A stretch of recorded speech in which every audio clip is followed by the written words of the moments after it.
Wesh, l'ancien, ça fait plaisir de te retrouver. Donc, on a passé la galère de disque dur où on a récupéré tous les plans. Donc là, ça y est, on reprend du service YouTube. Aujourd'hui, vidéo assez spéciale car elle va te montrer les différents jobs en ferme qu'on a fait entre novembre et fin janvier.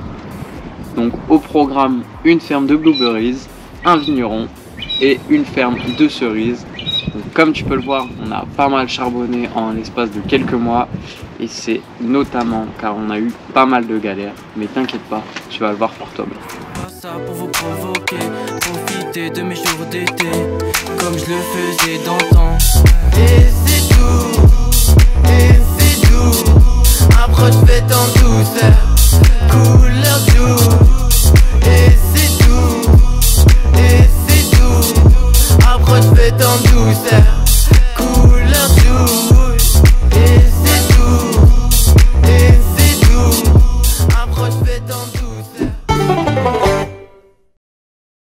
Après avoir fait les 6 heures de route qui séparent Espérance de Perth, nous sommes enfin arrivés dans le camp où nous sommes restés 2 semaines donc pour travailler dans la ferme de blueberries. Comme j'ai pas eu les balls de faire des plans vidéo de la ferme de blueberries, je vais essayer de t'expliquer le taf à travers les images. En tant que piqueur, on avait une ceinture qui permettait de porter 4 buckets vides. Un bucket rempli, c'était l'équivalent de 2,5 kg et pendant 1 heure, il fallait faire l'équivalent de 3 buckets, donc soit 7,5 kg par heure, pour pouvoir être dans une liste qui était la liste blanche. Autant te dire que c'était très compliqué et qu'en 2 semaines de travail, j'ai fini une seule fois dans la liste blanche. Pourquoi c'était compliqué à réaliser? Tout simplement parce que le rythme était très dur à choper. Je pense qu'une fois que tu l'as chopé, après ça passe tranquille. Nous en 2 semaines ça n'a pas été facile, d'autant plus qu'il y avait du vol de blueberries. Donc en gros les personnes les plus rapides allaient dans nos lignes, donc où il y avait tous nos plants de blueberries, et prenaient les branches avec le plus de blueberries au top de l'arbre. Donc en 2 secondes il nous prenait la moitié des blueberries de notre arbre. Donc c'est là que tu te rends compte dans quel environnement on évoluait, on travaillait, c'était vraiment pas le meilleur environnement. La liste dont je t'ai parlé tout à l'heure, et plus précisément la liste blanche, en fait si vous voulez c'est la liste qu'on recevait à chaque fin de journée, donc pour montrer qui était rentable pour l'entreprise et ceux qui ne l'étaient pas. Tu l'auras compris, dans la liste rouge, c'est ceux qui n'étaient pas rentables pour l'entreprise et donc qui étaient payés à l'heure, donc 26,73 $ de l'heure. Et la liste blanche, c'était ceux qui étaient payés au rendement, c'est-à-dire qu'ils étaient tellement productifs qu'ils étaient payés au rendement et non plus à l'heure. Il y a certains des meilleurs piqueurs ou des meilleurs voleurs qui pouvaient atteindre 500 $, donc la matinée de travail. Donc franchement, gros respect, malgré le vol, etc. Ils étaient vraiment très chauds. Enfin bref, notre premier job aura pas du tout été la meilleure expérience, mais pas du tout la pire non plus. En 60 heures de travail, donc pour 2 semaines, on aura gagné 1360 $ chacun, donc, ce qui fait déjà une belle somme pour 2 semaines seulement. Et on aura surtout fait de merveilleuses rencontres donc dans la team Monica, qui était notre team respective. Et bien sûr, on ne va pas oublier Kevin et Dylan, qui étaient nos voisins de camping. Pendant les 2 semaines de travail, on en a profité pour aménager notre coffre. Donc tous les bacs commençaient à trop nous prendre la tête. Du coup, on a profité du Black Friday donc pour acheter 2 drawers. Donc c'est des organisateurs de coffres qui, grâce à eux, c'est beaucoup plus rangé et tout est beaucoup plus facilement accessible. Et surtout un petit frigo pour nous régaler, donc avec des boissons fraîches, mais aussi en termes de repas, on en avait un peu marre de manger que des pâtes pesto ou des nouilles, on va pas se cacher. Donc le frigo nous donne un luxe en plus, c'est fou. Bien sûr, avant la prochaine partie, il faut obligatoirement que je te parle d'une petite anecdote qui s'est passée le premier week-end. Donc on en avait profité pour aller du côté de Jurien Bay, donc qui est un peu plus au nord de Perth sur la côte ouest, pour passer le week-end. Donc le premier week-end, après la première semaine de taf, on a voulu se faire plaisir, donc c'était vraiment beau, vraiment stylé. mais on a perdu le drone, donc au Sandy Cap. On a voulu faire un petit plan drone avec une batterie un peu déchargée. Il devait rester 40% dessus. Et un énorme vent s'est lancé. On était à 500 mètres avec le drone. On a voulu le faire revenir avant qu'il n'y ait plus de batterie. Il s'est retrouvé à 1 km tellement qu'il y avait du vent. Et on a vu juste, en dernière image, l'atterrissage du drone sur un petit banc de sable autour de l'eau. Donc bien sûr on a essayé de le retrouver, mais c'était en plein milieu d'une salière avec un accès interdit. On y est quand même allé, on a pris les risques, mais on l'a pas retrouvé. Donc un drone blanc dans une salière, c'était vraiment mission impossible pour le retrouver, surtout avec beaucoup d'eau. Donc voilà, la petite histoire triste de la fin des Blueberries, quoi. C'était vraiment une race News, on va pas se le cacher. Petit changement de programme, comme je te l'ai déjà dit, les voyages c'est aussi la capacité à s'adapter. Pour le coup on a dû s'adapter vite parce qu'on a appris hier soir, donc à 23 h, que les cerises allaient finalement commencer le 16 décembre. Donc autant te dire que là on est le 27 novembre, qu'on va recevoir un salaire de $700 mais qui va jamais nous permettre de tenir jusque le 16 décembre. Du coup, on a trouvé un taf en 10 minutes. J'ai envoyé un message à notre ancienne patronne qui nous a trouvé un petit travail. Donc, je sais pas trop à quoi m'attendre. C'est dans une vigne, dans un vignoble. Donc, on va maintenir les jardins, tondre, tout ça. Donc, je sais pas trop à quoi m'attendre. Je te tiens au courant des tâches qui nous seront confiées. Mais en tout cas, on se régale. Là, on est dans un nouveau campement, notre nouvelle maison, et franchement, c'est une pépite. On a un lac et tout. Je t'emmène voir ça tout de suite. Donc là, je te présente notre jardin pour 5 nuits pour l'instant.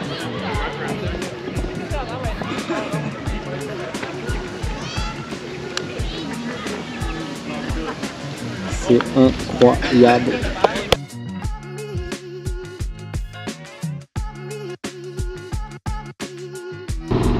5h50, on décolle, on a un peu moins de 10 minutes de route, on commence à 6h le matin.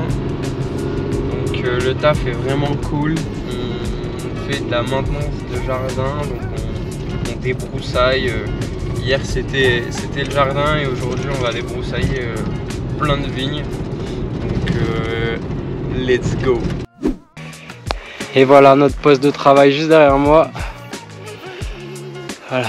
Aujourd'hui on taffe dans un vignoble et donc comme tu peux le voir, il n'y a pas encore de raisin, mais surtout c'est un bordel. Donc nous notre but c'est de débroussailler les côtés du truc. Et quand je te dis c'est une galère, c'est une galère, c'est-à-dire que tout le temps le débroussailleur il se retrouve embourbé de hautes herbes tellement qu'elles sont énormes. On a toutes ces lignes à faire.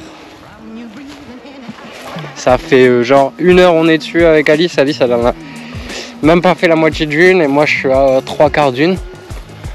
Donc autant te dire que là en plein cagnard à 34 degrés ça fait mal au cul. Enfin bref, on n'a pas à se plaindre hein. On est en Australie, il fait un ciel bleu, 34 degrés. Seul truc auquel on a à se plaindre c'est ces putains de trucs là qui défoncent et qui rentrent dans la peau. Ah mais sinon on n'a pas à se plaindre. De base ça devait durer entre 3 et 4 jours de débroussaillage, mais on a dû s'arrêter au bout du 2e, tout simplement parce que... Le 3e jour, c'était alerte incendie, donc pas de travail pour nous. On en a donc profité pour aller visiter Perth. Sur le chemin du retour, en pleine montée, la voiture a fait un gros boom. Impossible de la redémarrer. 2-3 personnes se sont arrêtées pour nous aider, car comme tu peux le voir, on avait une roue qui était sur la voie rapide. Gros merci à Darren, qui nous a tractés jusqu'au Glen Forest Motors, où le lendemain matin, on nous a annoncé qu'on avait serré le moteur. Bon, l'histoire elle est simple, super simple. Elle coûte 4000 $. Voilà, c'est tout ce que vous avez à savoir. On a cassé le moteur tout simplement parce qu'on est des gros glands qui n'y connaissent rien en mécanique. Donc gros merci aux Australiens qui nous ont clairement sauvé la vie entre le dépannage où on n'a rien payé puisque c'est des gars qui nous ont tracté avec leur 4x4, le garage qui nous laisse dormir tranquillement 2 semaines sur son parking pour rien du tout, donc on a économisé au minimum 750 $ tous les deux. Donc vraiment merci aux Australiens, sans vous le moral serait à zéro. Pour te mettre au parfum, j'ai quand même passé ma journée jeudi à appeler des casses et des ateliers spécialisés pour réparer des moteurs pour savoir si je pouvais en trouver un dans le Western Australia, donc la région où on est. Il n'y en a pas du tout. La chance qu'on a, c'est que le Mitsubishi Challenger, apparemment, cette version-là dans le Western Australia, elle n'existe pas, ou alors très peu. Donc là, on l'a commandé hier, le moteur. On doit attendre minimum 10 jours avant qu'il arrive. Parce qu'il doit venir de Melbourne. Il doit se taper toute la Null Harbour Road en passant par Adélaïde pour venir jusqu'ici. Donc vraiment, c'est un périple qui lui attend, notre nouveau moteur. L'avantage qu'on peut avoir dans cette situation, et encore, on va pas parler trop vite puisque on l'a pas encore essayé, mais le moteur a que 164 000 km et donc on va gagner plus de 100 000 bornes sur le kilométrage du 4x4, donc ça régale. L'avantage de dormir sur le parking, c'est qu'on n'a rien à payer, mais le gros aléa, c'est qu'on n'a pas de douche. Donc là, on est en route pour aller se doucher. On est des gros SDF, hein, donc on doit se taper 30 minutes de marche jusqu'à une piscine publique pour aller profiter des douches. Et ouais, c'est la vie qu'on a décidé de mener.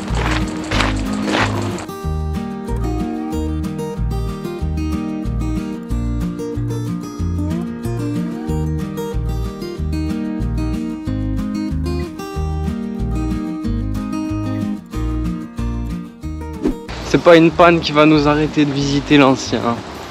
Faut pas croire, hein. On a eu de la chance quand même dans notre malchance. C'est que le garage est situé à côté d'un parc national. Donc normalement payé en voiture. Je sais pas si c'est faisable en tant que piéton, mais en tout cas moi je le fais. Donc gratis pour moi, ça régale. On a 2 heures de marche à peu près depuis le garage au total.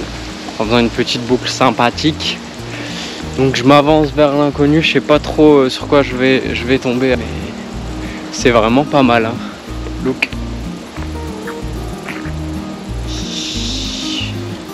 On se régale.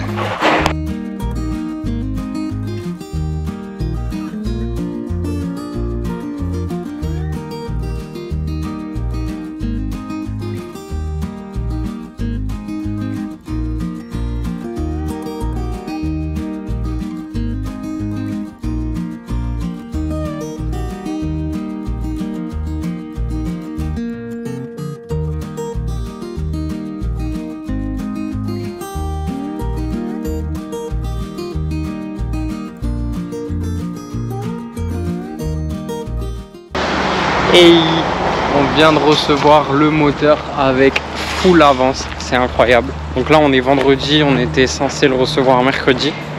Donc aujourd'hui le garagiste va pouvoir taffer dessus. Lundi, mardi il est full book. Donc ce qu'on va faire c'est que mercredi soir, logiquement il aura fini d'installer le moteur. Donc là on va lui filer la voiture pour qu'il puisse un peu taffer dessus aujourd'hui. Voilà la bête. Incroyable.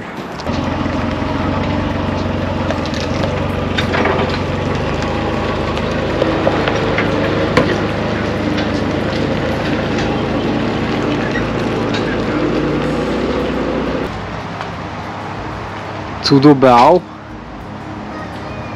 Au final, on a récupéré la voiture avec un jour d'avance du mardi, ce qui était parfait pour aller en direction de Menjimup, là où se situait notre prochaine ferme.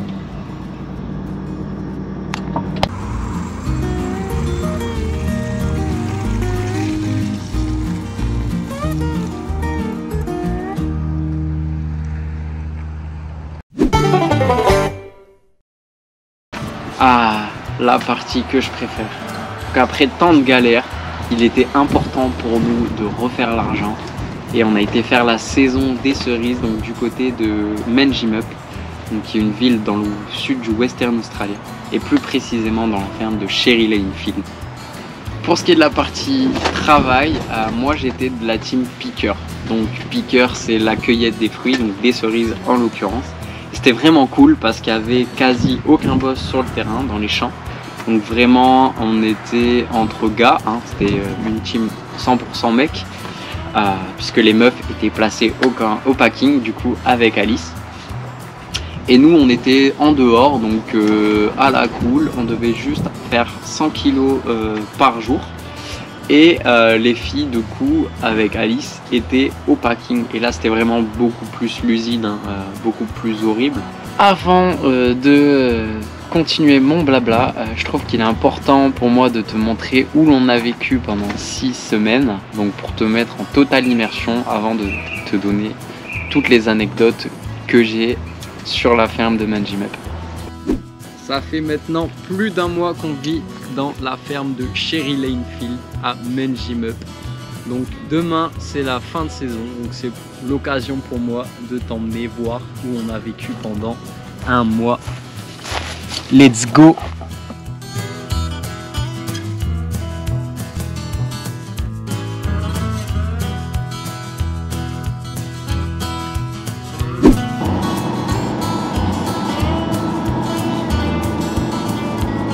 Ici, c'est les tapis où on trie les cerises. Donc tu passes à peu près 10 heures par jour devant ton tapis, comme ça, à pas bouger. Mais de toute façon, tu vas le voir maintenant. Le packing est séparé en 2 étapes. La première, c'est le tri, avec le tapis roulant où tu dois jeter les cerises qui ne sont pas parfaites sur le tapis du milieu, qui, lui, les emmène directement à la poubelle. Une fois que les cerises sont triées, il faut passer au bagging. Le bagging, ça consiste donc à les emballer pour pouvoir les emmener au supermarché directement.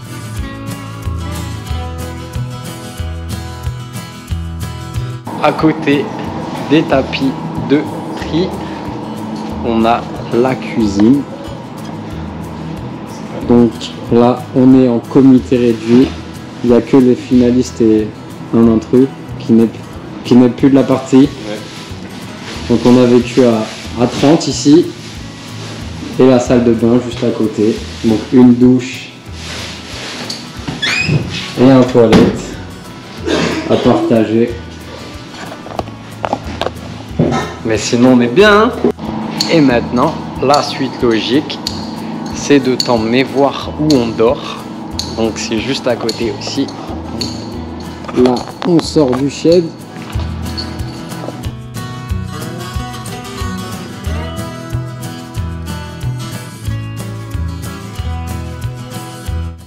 Alors, la voiture de Monsieur Torres et qui est Grégoire, premier finaliste. La voiture, donc le van, qui ne sera bientôt plus leur van, aux voisins aka Angel et Morgan, les 2 et 3e finalistes. Et pour finir, la crème de la crème, 16 aka la voiture de Bibi et Alice, qui sommes les derniers finalistes arrivés en date à la ferme. Me revoilà, tout simplement parce qu'il faut absolument que je te parle de l'ambiance. Et pour te parler de l'ambiance, je suis obligé de te parler de Catilanta.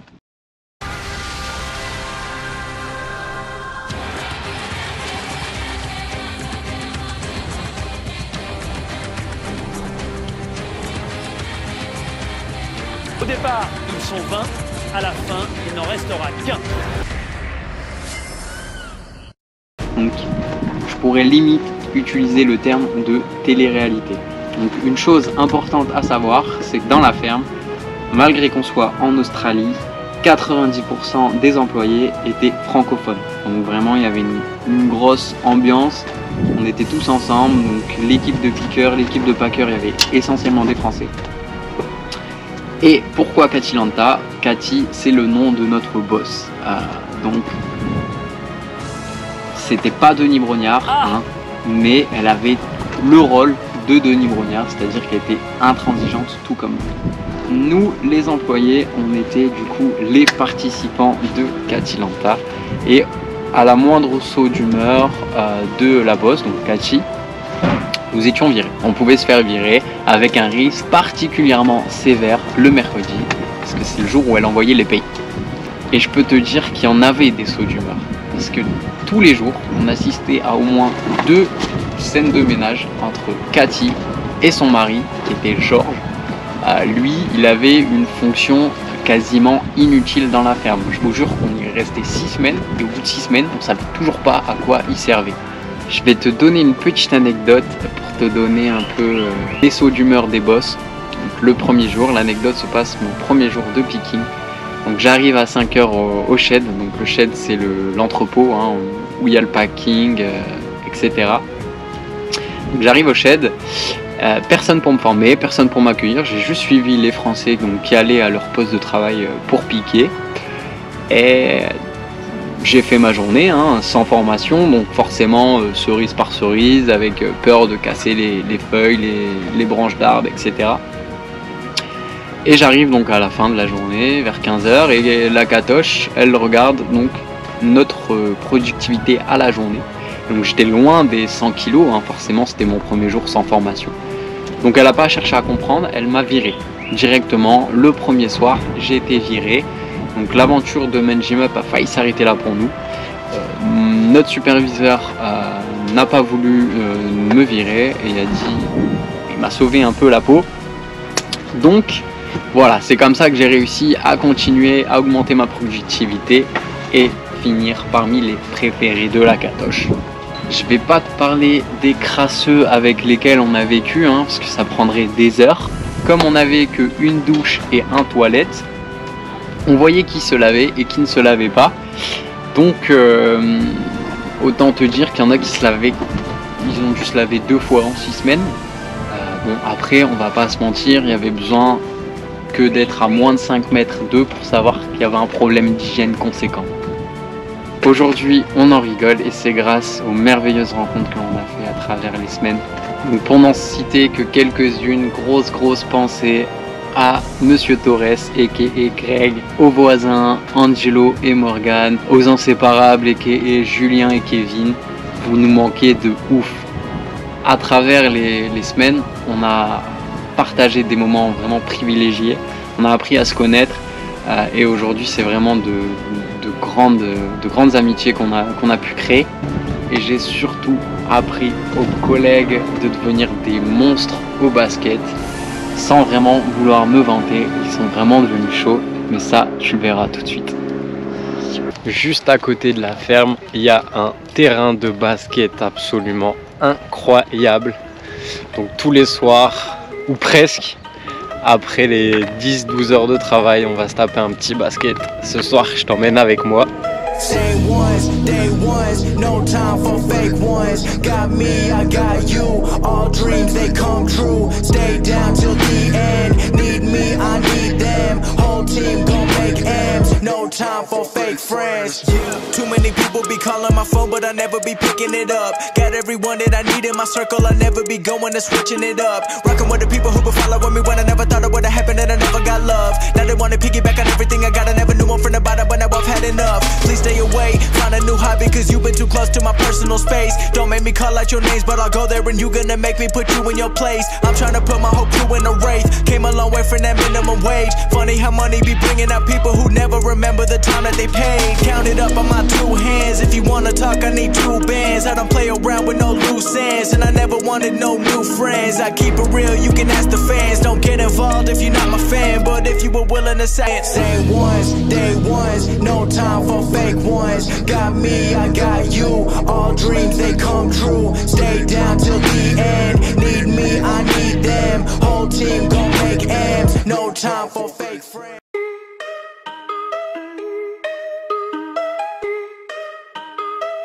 Voilà une grosse page qui s'est tournée. Ça a été très bizarre pour nous de quitter Cherry Lane Field. Ça a été notre maison pendant 6 semaines. On y a travaillé 250 heures pour un total de 5 660 $. par personne. Le 26 janvier 2023 fut la date officielle de la fin de Kachilanta. Donc il y avait 14 participants au départ et on a fini à 5. C'est une page qui se tourne pour nous également. C'est la fin de la vidéo. On se retrouve dans 2 semaines pour le retour à l'aventure. On va voyager ensemble et on va visiter le sud du Western Australia. Donc je te dis à dans 2 semaines. S'il y a l'ancien.